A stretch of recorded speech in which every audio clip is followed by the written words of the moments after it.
akin bang mong paikigin kaumhi Ben kulte ngay lo kisain misite bong ding chi kaumhi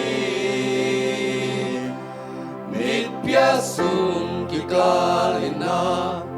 Vantung hong kết dinga agen bang hong paikigin kaumhi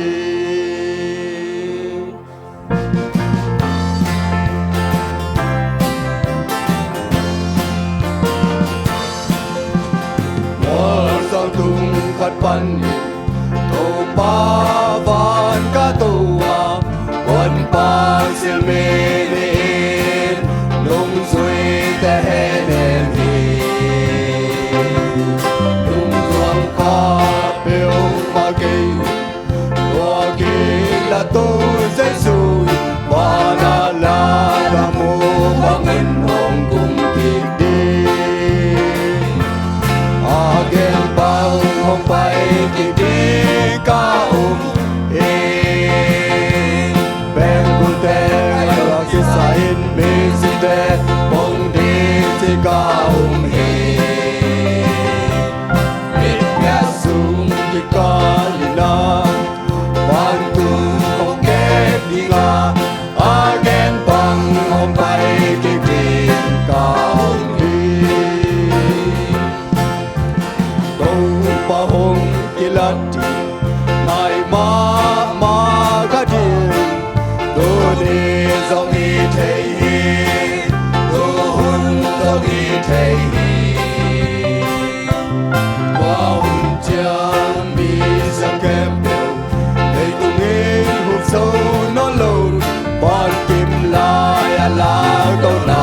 ma di mo hi agen bang hong pai ki di kaumhi ben tu te ngai lo ki sain mi site hong di ti kaumhi mit piasum ki kalina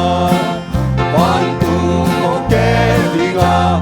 agen bang hong pai ki di kaumhi